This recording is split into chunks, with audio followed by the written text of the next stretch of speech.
त्यांना सर्व विद्यार्थ्यांना मार्गदर्शन करावं. थँक्यू. Good morning. 2018 मध्ये सरांची ओळख झाली. तिथे मी मराठी ग्रामर शिकवत होतो आणि सर त्यांचं जे म्हणजे तुमचे जे स्पेशलाइज्ड सब्जेक्ट असतात त्या एक्झामचे टेक्निकल आपण ज्याला म्हणतो ते विषय शिकवत होते. सर तसे गोल्ड मेडलिस्ट आहेत, तुम्हाला तर माहितीच आहे युनिव्हर्सिटी. बरोबर. म्हणजे आपण जर का आपल्या आई वडिलांचा पैसा जरी वाचवला तरी तो एक प्रकारचा आपला फायदाच असतो. आलं लक्षात. तर विद्यार्थी दशेमध्ये हे ज्याला समजतं ना तो जॉब लागल्यानंतर पण पैसे उडवत नाही. आलं का लक्षात. आणि त्यामुळे तुम्हाला जर का तयारी करायची असेल ना कुठलीही परीक्षा असू द्या ती मन लावून जर तुम्ही तयारी केली आणि प्रॅक्टिकली जर का तुम्ही ते इम्प्लिमेंट केलं तर म्हणजे अप्रोच जो असतो परीक्षेचा तर यश हमखास मिळतं तुम्हाला. ठीक आहे. मी 2004ला STI ची एक्झाम दिली. म्हणजे ती 2004 ची एक्झाम होती. ती सप्टेंबर 5 ला झाली. इंटरव्ह्यू डिसेंबर 2006 ला झाला. मेन्स 2006 ला झाली डिसेंबरच्या. इंटरव्ह्यू एप्रिल 2008 ला झाला. रिझल्ट जुलै 2008 ला लागला. जॉईनिंग जानेवारी 2009 ला. जवळपास 36-37 महिने लावले. आता तर वर्षभरामध्ये तुमचा विषय संपून जातो. टर्न अराउंड टाइम खूप फास्ट झालेला आहे. बरोबर. तर मग ती परीक्षा दिल्यानंतर मला जॉब तर 2009 ला लागला पण मी राज्यसेवा परीक्षा देत होतो. 2012 ला जेव्हा मी माझ्या अभ्यासाची पद्धत बदलली तेव्हा कुठे मग मी असिस्टंट कमिशनर म्हणून सिलेक्ट झालो. ठीक आहे. परीक्षा कुठलीही असू द्या ती तुमची टेक्निकल एक्झाम असू द्या की UPSC एक्झाम असू द्या की 10वी 12वी नंतरची जी आपली नीट JEE एक्झाम असते ती असू द्या तिचं आहे ना एक सिक्रेट आहे. म्हणजे ती परीक्षा तो कोड कसा क्रॅक करायचा याचा एक सिक्रेट आहे. सगळ्यात महत्वाचं आपल्याला त्या परीक्षेचा सिलेबस माहिती आहे का. सिलेबस तोंडपाठ पाहिजे. त्याचा PDF मोबाईल मध्ये असून उपयोग नाही. ठीक आहे. कारण का आपण 24 तास अलर्ट पाहिजे की आपण जर या परीक्षेची तयारी करतोय तर आपल्याला कधीच विसर पडायला नको त्याचा. आलं लक्षात. आपण लगेच ढिल्ले पडतो. मग मित्रांबरोबर आपण कुठे लग्नाला जातो, पार्टीला जातो, पिक्चरला जातो, हॉटेलमध्ये जातो, सेलिब्रेशन करतो, असं तसं. मग आपल्याला काय होतं असं वाटतं की आपण अभ्यास तर करतोय मग आपलं सिलेक्शन काय नाही. त्याचं कारण आहे की हे सगळे मधले डिस्ट्रॅक्शन्स. आलं लक्षात. त्यामुळे सगळ्यात आधी तुम्हाला सिलेबस पाठ आहे का. सिलेबस पाठ जरी नसला तरी ऍटलिस्ट तुम्ही जिथे कुठे राहता तुमच्या डोळ्यासमोर तो सिलेबस पाहिजे भिंतीवर वगैरे चिकटवलेला. जेव्हा आपण स्वतः पेपर पेन्सिल घेऊन बसतो ना पुस्तक घेऊन बसतो तेव्हा ऍक्टिव्हली इन्व्हॉल्व्ह होतो त्याच्यामध्ये. व्हेअरएज जर का रेडीमेड गाईड तुम्ही बाजारातनं आणलं तर ते तेवढा त्याचा इफेक्ट तुमच्यावर पडत नाही. आलं का लक्षात. जरी तुमच्या मदतीला ते गाईड असलं ना तरी ते पहिल्यांदाच ते वाचायला कधीच घ्यायचं नसतं. आधी बेसिक्स आपले क्लिअर करायचे असतात. सिलेबस वाचला मग प्रिव्हियस इयरचे क्वेश्चन पेपर्स हार्ड कॉपीचं कलेक्शन घेतलं ते स्वतः आपण अनालिसिस करायचं की हा प्रश्न कुठल्या टॉपिक वरचा होता, याची डिफिकल्टी लेवल काय आहे, आपल्याला येतं की नाही येत, मग हा टॉपिक आपण वाचलेला आहे का, हा टॉपिक कुठल्या पुस्तकातून कव्हर होईल, कुठला व्हिडिओ बघितला म्हणजे आपल्याला समजेल. आलं लक्षात. आणि नंतर एक पॅटर्न त्याचा आपल्या लक्षात येतो की रिसेंट इयर्स मध्ये आपल्याला कशा प्रकारचे प्रश्न विचारले गेले होते. आलं लक्षात. मग कुठल्या टॉपिक वरचा प्रश्न विचारला जाईल याचा आपण अंदाज लावू शकतो. आलं लक्षात. आणि क्लासेस मध्ये आपल्याला ते स्किल शार्प करायचा चान्स मिळतो. हे सर तुम्हाला शिकवतायत, तुमची रिव्हिजन घेत आहेत तर तुम्ही घरून ऑलरेडी जर का तयारी करून आले असाल तर तुम्हाला इथे त्याचा फायदा होईल की नाही. आलं की नाही लक्षात. की बाबा आता थोडक्यात तुम्ही तुमच्या ब्रेनला आहे ना एक प्रकारची ट्रेनिंग देत असतात सक्सेसफुल होण्यासाठी. आलं लक्षात. म्हणजे तुम्हाला दिवस रात्र याच प्रोसेस मध्ये राहावं लागतं.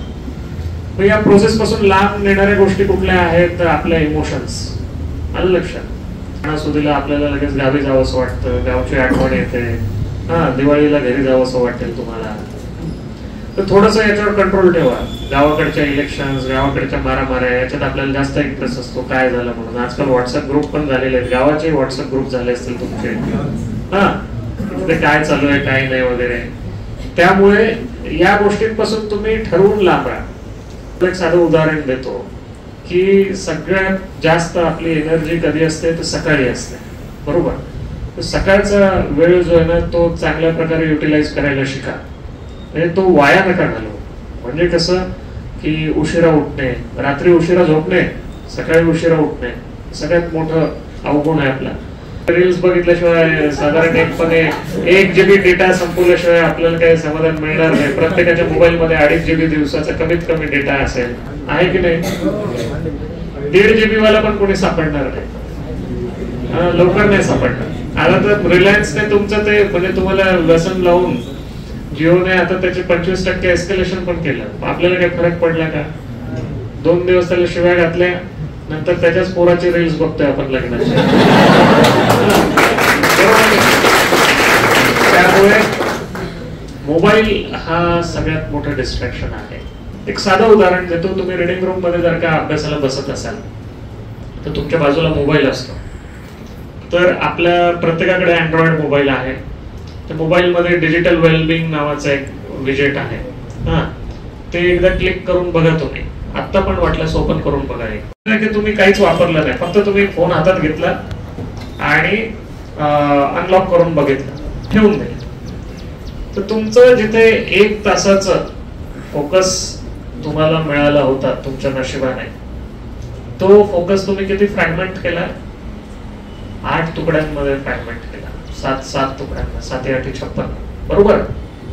मग तुम्ही सांगा 7-8 मिनिटं तुमचा जो अभ्यास असेल, तुमची जी बैठक, तुमची जी काही तंद्री लागली असेल अभ्यासाची, ती 1 तासापर्यंत तुम्हाला कंटिन्यू करता आली असते, बरोबर आहे? अनवेवरिंग फोकस ज्याला आपण म्हणतो. पण ती अशी जर का 5-5 10-10 मिनिटाला जर का तुटत असेल तर मग खरंच तुमचा अभ्यास झाला का 1 तासामध्ये? मग ही गोष्ट आता हे मी प्रत्येकाला सांगेल, तुम्हाला आवडेल सुद्धा, समजेल सुद्धा. मग तुम्ही म्हणाला आजपासून आपण असंच करायचं. पण तुमचा हा जो रेझोल्युशन जे आहे ना, निग्रह, हा किती वेळ टिकतो हे डिटरमाइन करतं की तुम्ही परीक्षेत लवकर पास होता की नाही. ज्याला आवडलं आणि ज्याने मनापासून इम्प्लिमेंट केलं आणि पुढचे 2-4 महिने 6 महिने बिलकुल हे पक्क पाळलं. असं नाही म्हणत की मी तुम्ही पिक्चर बघायला नका जाऊ, हॉटेलमध्ये जेवायला नका जाऊ, मित्रांमध्ये नका राहू, बिलकुल नाही म्हणत. तुम्ही ते म्हणजे तुमचं वय तसं तुम्ही ते एन्जॉय करायला पाहिजे. पण ते हे लक्षात ठेवून एन्जॉय करायचं की आपलं प्राईम फोकस काय आहे. आलं लक्षात? आता शिक्षण आणि कॉम्पिटिटिव्ह एक्झाम या 2 गोष्टी अशा आहेत की आयुष्यात प्रत्येकाला ते चान्स देतात. म्हणजे पोरगा गरीब असो की श्रीमंत असो, त्याची परिस्थिती किती खडतर असो की अगदी सोपी असो, पण चांगला चान्स देतात. आता माझ्या ओळखीचे आहेत, मी सरांना त्यांचा रेफरन्स पण दिला, मी नाव नाही सांगणार, पण त्या मॅडमचे वडील ट्रक ड्रायव्हर होते. त्या 3 का 4 बहिणी आहेत आणि 1 भाऊ. तर त्या मॅडम स्वतः डेप्युटी इंजिनियर आहेत. नंतर त्यांचा भाऊ UPSC मध्ये 530 रँक आला होता त्याचा मागच्या वर्षी. आता या वर्षी परत कितवा आला असेल मला माहित नाही. तर मग ट्रक चालक माणूस आहे. महिन्यातले 15-20 दिवस ते काका बाहेरच असते. त्यांना माहिती नसेल आपले पोरं काय शिकतायत आणि काय करतायत, बरोबर? आई पण काही जास्त शिकलेली नसेल अशा केसमध्ये. पण तरी पण 4-5 भावंड, एकाच घरामध्ये 4-5 भावंड चांगल्या पोस्टवर आहेत, क्लास 1 पोस्टवर आहेत. आता कदाचित उद्या त्यांचा भाऊ IAS होऊ शकतो. मग एकाच घरात एवढा 100% सक्सेस रेट कसं काय येतो? नुसती हुशारी असून कामाला नाही आहे. आपल्याला परिस्थितीची जाणीव पाहिजे. तुम्ही आहेत त्या परिस्थितीतनं जर तुम्हाला बाहेर पडायचं असेल तर आयुष्य तुम्हाला खूप कमी वेळेस चान्सेस देतं. आणि जे लेवल प्लेइंग फील्ड म्हणतो ना आपण, ती लेवल प्लेइंग फील्ड तुम्हाला फक्त आणि फक्त कॉम्पिटिटिव्ह एक्झाम देते. आलं लक्षात? मग उद्या इंजिनिअरिंग सर्व्हिसेस मध्ये एखाद्या IIT मधल्या पोराला जर का यावंसं वाटलं इंडियन इंजिनिअरिंग सर्व्हिसेस मध्ये, जनरली येत नाही, पण समजा एखादं असेल पोरगा की त्याला वाटलं की आपण सरकारी नोकरी करावी बाहेर जाण्यापेक्षा, तर तो IIT वाला पण ती परीक्षा देऊ शकतो आणि पॉलिटेक्निक करून डिग्री केलेला मुलगा सुद्धा ती परीक्षा देऊ शकतो. आणि दोघांनाही सारखाच चान्स आहे परीक्षा पास होण्याचा. फक्त अभ्यास कोणी चांगला केला, तयारी कोणी चांगली केली त्यालाच. पैसे भरून वगैरे हे प्रकार आता खूप कमी झालेले आहेत. ज्या गोष्टी आपल्या हातात नाहीत ना त्याच्याबद्दलच आपण जास्त ताण घेतो. कुठलंही पेज असतं, आता मी पोलीस भरतीचं वगैरे पेज बघत असतो, तसं तुमचेही कदाचित असते. त्या पेजवर जाऊन विनाकारण कमेंट्स करत राहायचं, मीम टाकायचे, जोक करायचे, त्याच्यातच दिवस घालवायचा आणि परत म्हणायचं की यावेळेस आपलं काही झालं नाही, पुढच्या वेळेस करू. आलं लक्षात? मग तुमच्यापैकी काही जणांचं सिलेक्शन पहिल्या अटेम्प्टला होईल, काही जणांचं दुसऱ्या अटेम्प्टला होईल, काही जणांचं तिसऱ्या अटेम्प्टला होईल. तर तुमचे चान्सेस तुम्हाला इम्प्रूव्ह करायचे असतील तर तुम्ही वेगवेगळ्या परीक्षा द्यायला पाहिजे. फक्त एकाच परीक्षेवर फोकस करून चालणार नाही. मी सुरुवातीला जसं इन्स्पेक्टर म्हणून जॉईन झालो तसं त्याच्यानंतर मी AC म्हणून जॉईन केलं. तर मी म्हटलं असतं की नाही मी क्लास 1चीच तयारी करतो, माझी वेळ वाया गेला असता ना माझा. किंवा मी ते जे तुम्हाला सांगितलं परीक्षेला मला 4 वर्ष लागले प्रिलिम पासून ते जॉईन होईपर्यंत, त्यात आमची काही चूक नाही. MPSCने तेवढं स्लो रिक्रुटमेंट केलं. मग मी 4 वर्ष घरी बसलो असतो तर? घरी नाही बसलो. मी मधल्या 2 वर्षात MBA केलं, 2 वर्ष जॉब केला मुंबईमध्ये. आलं लक्षात? म्हणजे वय वर्ष 24 पासून ते आज माझं आता 42 रनिंग, म्हणजे मागच्या 17-18 वर्षांपासून मी जॉब करतोय.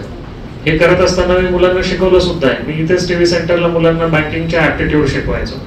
तुमचं नॉलेज हे तुमच्या डोमेन मधलंच असतं बऱ्याचदा, त्याच्या बाहेरचं आपल्याला काहीच माहित नसतं. आता मी बँकिंगच्या मुलांना ऍप्टिट्यूड शिकवलेलं आहे, SBI PO ची तयारी करणाऱ्या, RBI ग्रेड B ची तयारी करणाऱ्या मुलांना. ठीक आहे, माझं एज्युकेशनल बॅकग्राऊंड काय आहे? MA केलेलं आहे, MA जॉग्राफी. ठीक आहे, म्हणून मी म्हटलं का मी ऍप्टिट्यूड शिकवणार नाही म्हणून. उद्या मी इथे जरी बसलो तुम्हाला ऍप्टिट्यूड शिकवायला तरी मला काहीच नाही, 1-2 लेक्चर फक्त थोडंसं सुरुवातीला रस्टी फील होईल, नंतर परत फ्लो मध्ये येतं. आलं लक्षात? जर माझी मुलगी 9वीत आहे, तिला होमी बाबाची तयारी करायची आहे. माझे मित्रमंडळी, शेजारी पाजारी सगळे म्हणतात पोरांना फाउंडेशनचा क्लास लावूया, फाउंडेशनचा क्लास लावूया. मी नाही लावलं, मी घरीच तिची तयारी करून घेतोय. मायक्रोवेव्ह साठी मी 2 वर्षापूर्वी सायन्सचं पुस्तक लिहिलं MPSCच्या एक्झामसाठी. तर स्वतःला तुम्ही ना असं म्हणजे मर्यादित करून ठेवू नका. तर सरांचं उदाहरण घ्या, सर गोल्ड मेडलिस्ट आहे, माझ्यासारखे गव्हर्नमेंट ऑफिसर सहज होऊ शकले असते, त्यांचं सिलेक्शनही झालेलं आहे.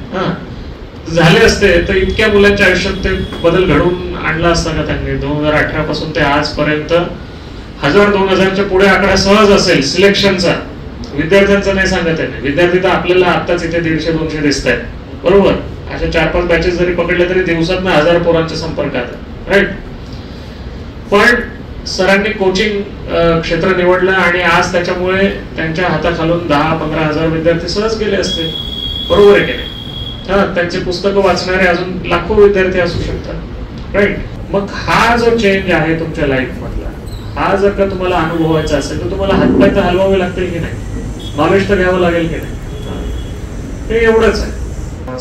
साधारणपणे 50-30-20 असं प्रॅक्टिकली पॉसिबल चंक्स मध्ये डिवाइड करायला पाहिजे. पहिली रिडिंग मी एकदम आरामशीर करेल, 50 दिवसात माझी सगळी रिडिंग व्हायला पाहिजे प्रत्येक सब्जेक्टची. आलं लक्षात? मग पहिली रिव्हिजन जी मी करणार आहे ती मला 30 दिवस लागायला पाहिजे, 50 दिवस नाही लागणार. कारण का पहिले मी एकदम आरामात वाचलेलं आहे, आता 30 दिवसांमध्ये सुद्धा वाचून होऊ शकतं. आणि पुढची जी रिव्हिजन आहे ती मात्र माझी 15 किंवा 20 दिवसांमध्ये व्हायला पाहिजे. याने काय होतं, तुमच्यावर बर्डन येत नाही, कारण तुम्ही ऑलरेडी 2 दिवसांचं प्रोव्हिजन केलंय. 2 दिवसांचं प्रोव्हिजन केलंय म्हणजे असं नाही की या आठवड्यात मी सलग 5 दिवस अभ्यास केला, चला आता 2 दिवस सुट्टी घेतली तरी चालते. जर तुम्हाला वाटत असेल की 2 दिवसात आपला अभ्यास अजून होऊ शकतो तर ते 2 दिवस वापरून घ्या. जसं आपण जिम मध्ये गेल्यावर ना, जेव्हा आपण व्यायाम करतो ना, वजन उचलायची असतात, तेव्हा आपला ट्रेनर आपल्याला सांगतो की हे 5 किलोचं डंबेल जे आहे ते आपल्याला 10 रिपिटेशन्स पाहिजेत त्याचे, बरोबर आहे? मग आपल्या डोक्यात ते टार्गेट सेट होतं, 10 झाले की लगेच आपण सोडून देतो. तसं नाही, तुम्ही एक 11वा एक्स्ट्रा मारून बघा, 12वा मारून बघा, जोपर्यंत तुम्ही थकत नाही तोपर्यंत प्रयत्न करा. आलं लक्षात? तसंच हे आहे. तुम्हाला माहिती आहे की तुम्ही प्रोव्हिजन करून ठेवलंय म्हणून तुमचा मेंदू तुम्हाला ट्रिक करतो की आता 2 दिवस एन्जॉय करा. तसं नका करू.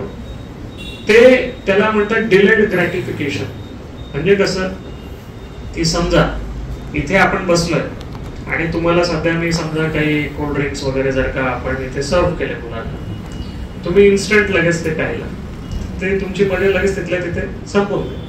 पण जर का तुम्ही म्हटले की नाही मी सरांचं लेक्चर ऐकल्यानंतर मग पिणार, तर त्याला म्हणतात डिलेड ग्रॅटिफिकेशन. म्हणजे शॉर्ट टर्म आपला जो आनंद असतो तो मिळवण्याच्या नादात आपण काय करतो, काही गोष्टी सॅक्रिफाईस करून टाकतो.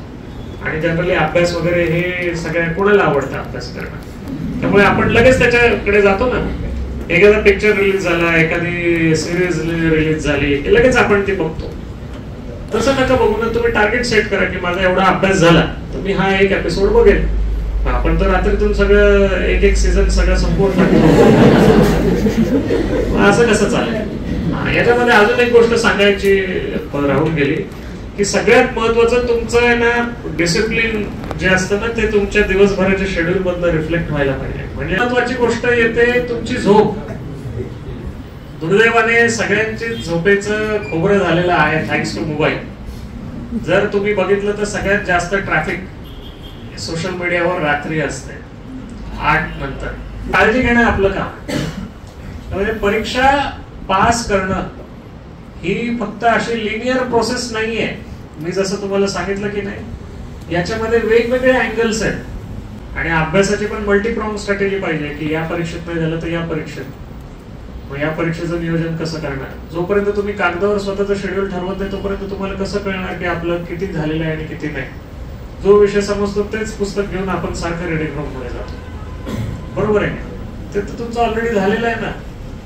जो अवघड आहे त्याला आधी तुम्ही तोंड द्या, सरांना विचारा, डाऊट क्लिअर करून घ्या. आलं लक्षात. आता 2012 साली मी काय केलं होतं माहितीये का, मे मध्ये एक एक्झाम दिली होती आणि जून मध्ये 4 एक्झाम दिल्या होत्या दर रविवारी.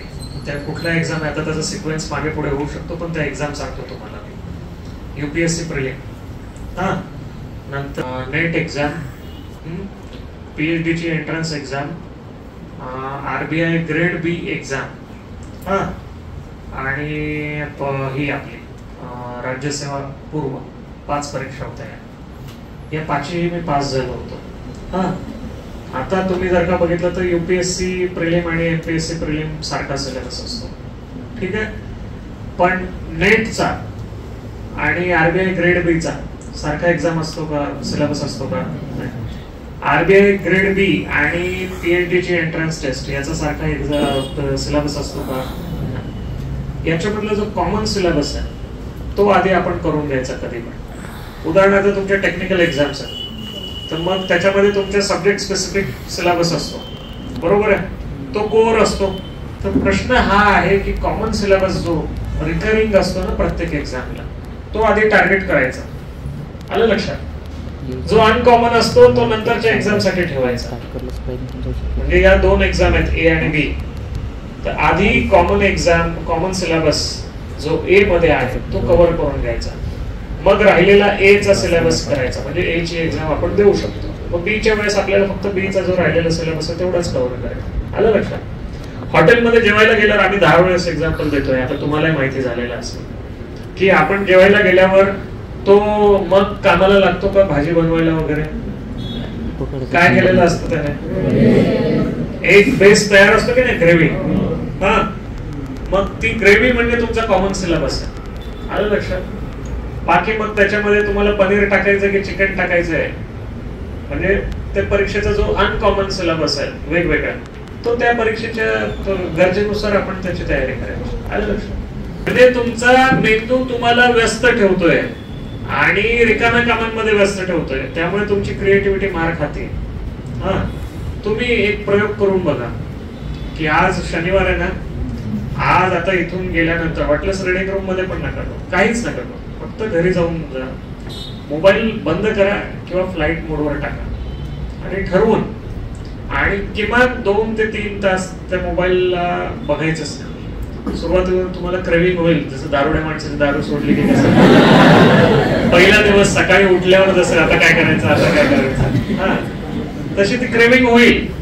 पण हळूहळू त्याच्यावर तुमचं कंट्रोल आलं ना की तुम्ही ठरवलं की नाही आता आपल्याला उचलायचंच नाहीये मोबाईल, बघायचंच नाहीये मोबाईल, मग तुमच्या डोक्यामध्ये आयडिया लगेच पॉपअप व्हायला सुरुवात होईल की आपण असा अभ्यास करायचा का तसा अभ्यास करायचा. मग तुम्हाला लगेच ना ते कागदावर लिहावंसं वाटेल, आपण असं करू तसं करू. हा, हे सगळे प्रयोग मी केलेले आहेत, प्रयोग मी पण करून बघितले, पण ते होत नाही, कारण आपली प्रत्येकाची अभ्यास करायची पद्धत वेगवेगळी असते.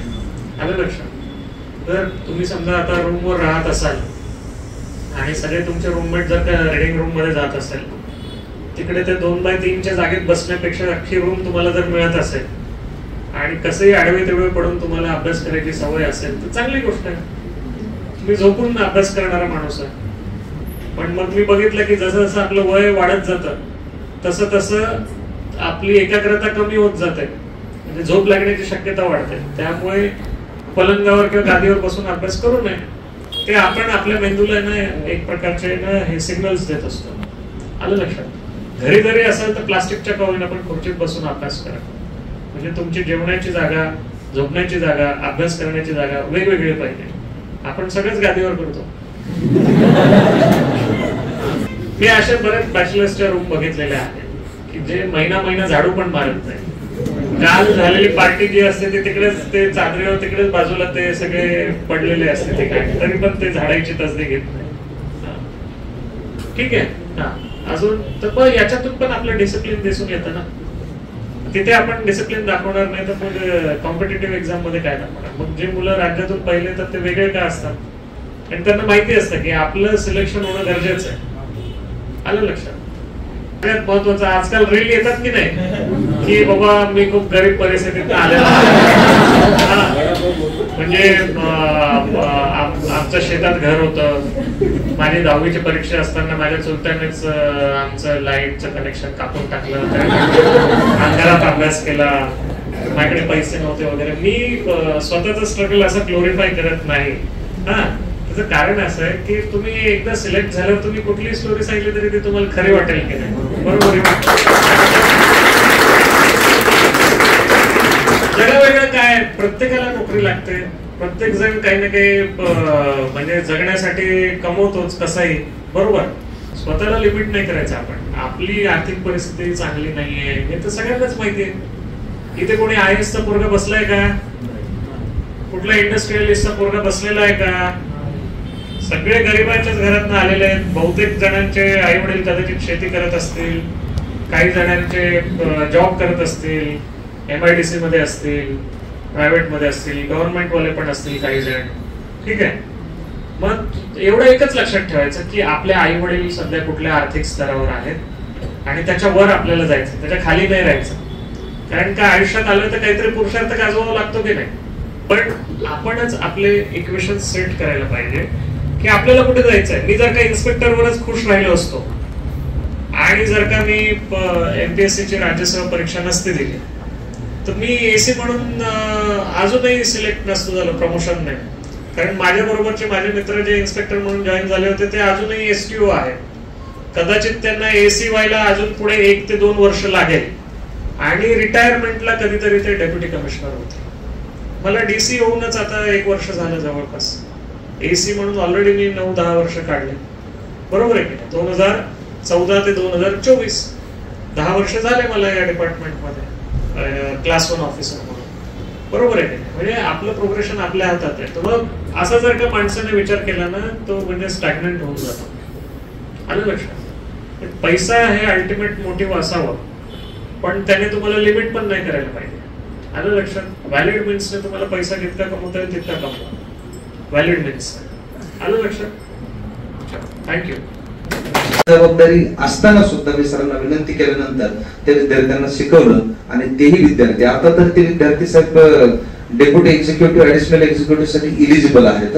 तर ते एक्झाम आता क्वालिफाय होतील आणि ते आपले विद्यार्थी म्हणजे सरांचेच विद्यार्थी ऍडिशनल एक्झिक्युटिव्ह इंजिनियर सुद्धा होऊ शकतात. येणाऱ्या ह्या एक्झाम मध्ये सगळेजण फॉर्म भरले तर आणि आताही ते संपर्कात असतात सगळेजण. मित्रांनो, खूप चांगलं मार्गदर्शन माझ्या सहित आपल्याला लाभलंय त्याबद्दल सरांचे पुनश्च एकदा धन्यवाद व्यक्त करतो आणि आभार व्यक्त करू.